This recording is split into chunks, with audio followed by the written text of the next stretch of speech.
On va commencer donc à décortiquer un peu plus que ces préceptes par rapport au taoïsme, par rapport aux éléments du taoïsme. Je fais un petit rappel, parce que je ne sais pas les vidéos, comment tu vas les reprendre par la suite. Le taoïsme, c'est le principe où on est sédentaire, d'accord, on est sur un lieu fixe, et les saisons vont se dérouler au fur et à mesure, et on va devoir s'habituer, en fait, à être en harmonie avec la nature, avec cette nature qui va changer au fur et à mesure des saisons. Donc, c'est bien indiqué pour les sédentaires. Et j'avais parlé aussi que finalement, l'acupuncture chinoise est basée aussi sur ce principe-là, le pourquoi elle a autant de résultats sur le corps physique. Donc, on pourrait dire que le taoïsme va travailler sur notre horizontalité et ça va permettre justement de garder ce corps physique en meilleure santé, en sachant que les organes se répercutent, l'état des organes se répercute aussi au niveau des pensées. D'accord ? Allez, on va regarder un petit peu ce que j'ai marqué sur le manuel.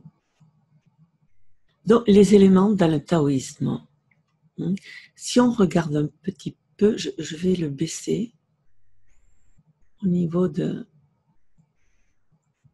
pour qu'il y ait tout dedans. Voilà.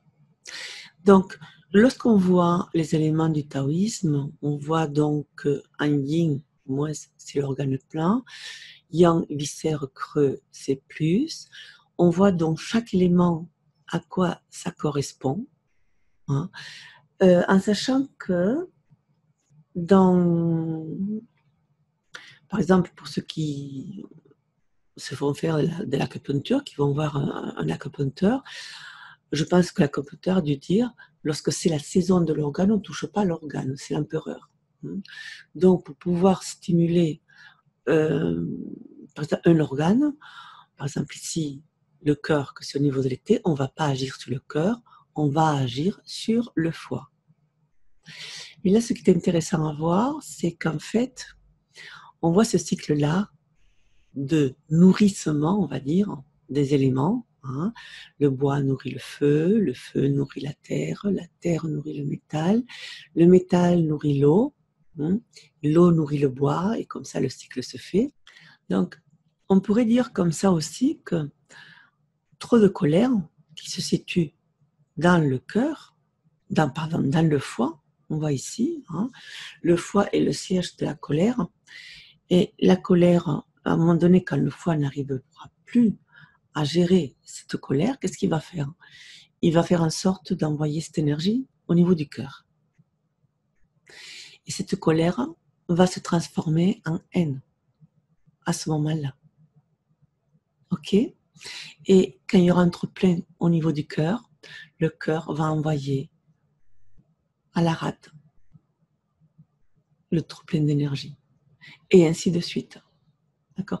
Donc, un événement dans notre vie n'aura pas une répercussion uniquement sur un seul organe, mais ça va faire un effet boomerang, hein. Ça va aller à un endroit, puis ça va revenir, puis un effet papillon, hop, ça va se diffuser et chaque organe va se répercuter sur d'autres organes. Ce qui est important à savoir.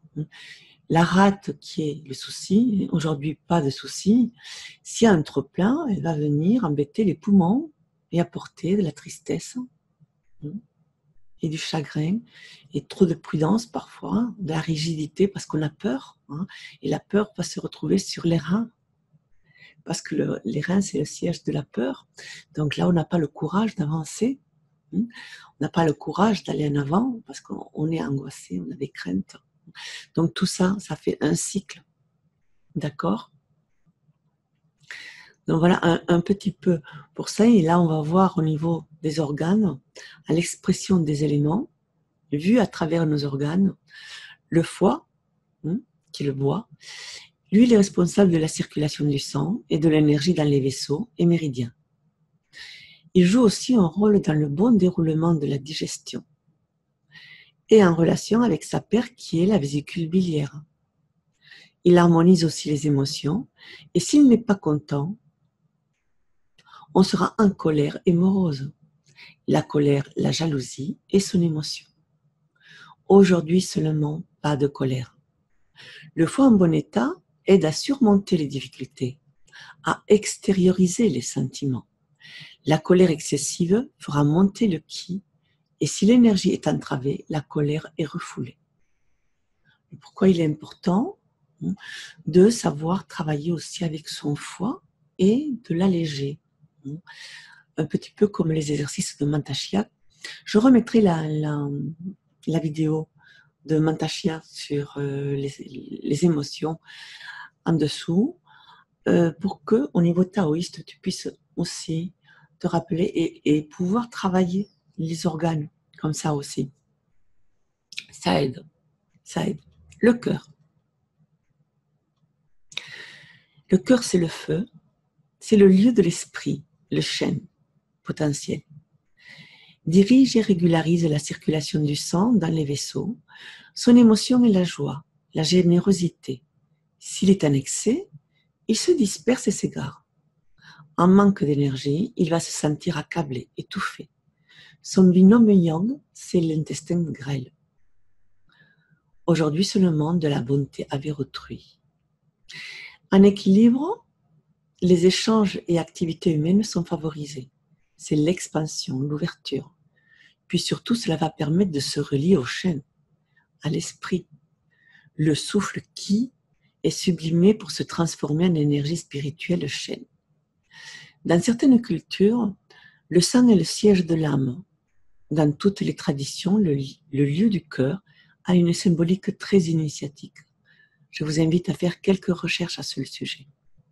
Effectivement, dans toutes les religions, on parle du cœur, pas du cœur uniquement en tant qu'organe, mais en tant qu'énergie, l'énergie du cœur.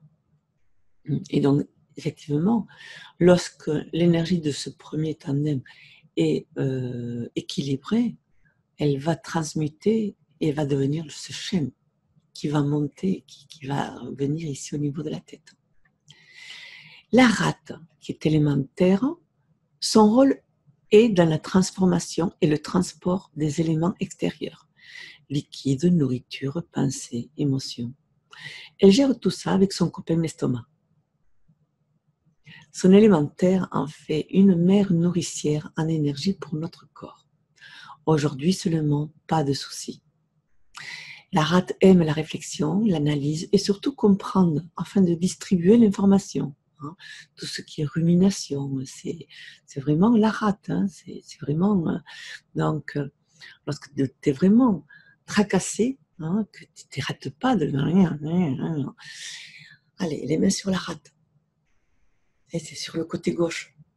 On va mettre les mains sur la rate pancréas. Et en même temps, on bien rate et estomac. Ça va aider, d'accord? Ça va permettre de faire baisser un petit peu aussi toute cette rumination. Ok?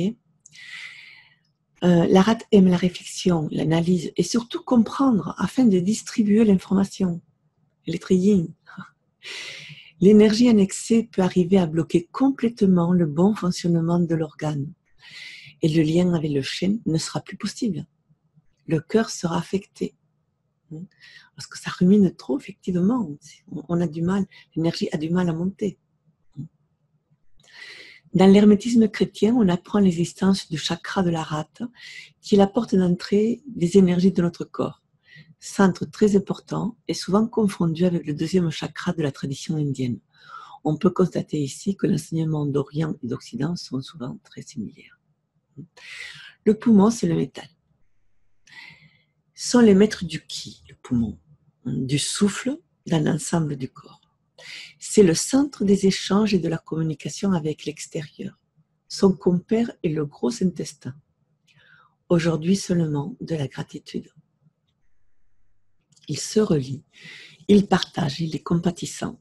Son émotion est la tristesse qui peut s'exprimer par un sentiment de dévouement et de charité. C'est aussi l'attachement aux autres, la dépendance affective, la séparation, le deuil, divorce, maladie. C'est cette séparation qui est due à cette distance, qui fait qu'on a du chagrin, on est triste. Donc, cette tristesse va influer sur nos souffles, hein, sur notre respiration aussi. La respiration, c'est la source de la vie, hein, de l'échange. Si on est triste, on se renferme. Les reins, l'eau, sont la réserve de l'essence vitale, le Jing. Le Jing est un mélange d'énergie héréditaire, les parents, et c'est apporté par notre alimentation. C'est dans le premier tandem qu'il y a ce Jing qui est régi par les reins, qui va nous faire réagir en cas de gros danger aussi. Donc, son binôme yang est la vessie. Les reins gèrent les liquides du corps. Donc, ce yin est apporté par l'énergie ancestrale de nos parents et celle de notre alimentation qui va quelque part faire un mix de tout ça et qui va donner la vitalité à notre corps. La fonction yang des reins est reliée au Migmen. Migmen, c'est un point qui se trouve à peu près, tu vois le nombril, tu vois de l'autre côté, ok, et tu descends de quelques centimètres. On va dire, on dit que le hareng est 2-3 doigts en dessous du nombril, donc c'est ce point-là, et tu vois dans l'autre sens au niveau de la colonne, il y a un point que c'est le Migmen, qui représente la vitalité du corps, la porte de la vie. Il alimente le feu du triple réchauffeur. Lorsque les reins sont en harmonie, ils apportent la volonté et la fermeté dans la vie. Le sentiment des reins est la peur, la prudence et l'instinct de conservation. Aujourd'hui seulement, du dur labeur, ou bien sois courageux. C'est ce précepte qui, on trouve parfois des traductions un petit peu différentes, mais qui veut dire cet ensemble de choses. C'est aussi avoir les reins solides, avoir le courage. On pourrait accepter l'idée que la méthode taoïste nous permet de travailler plus facilement sur notre horizontalité, notre physique, et la méthode bouddhiste sur notre verticalité, notre psychologie ou spiritualité. L'un ne va pas sans l'autre. On est des êtres faits de chair et d'esprit. Les deux méthodes permettent d'arriver au même but, mais de manière différente. Je vous propose de regarder la vidéo du maître taoïste Mantak Chia, vidéo traduite en français sur la transformation des énergies négatives et une introduction aux 5 éléments. Je mettrai la vidéo en dessous. Donc voilà un petit peu pour ces éléments taoïstes. Bien entendu, comme il a été dit précédemment, on n'a pas besoin de les connaître par cœur, on n'en a pas besoin pour pratiquer le Reiki. Seulement, cette compréhension permet d'aller plus loin dans la pratique, on va dire, tout simplement. Et dans le fait de s'occuper de soi. C'est très important.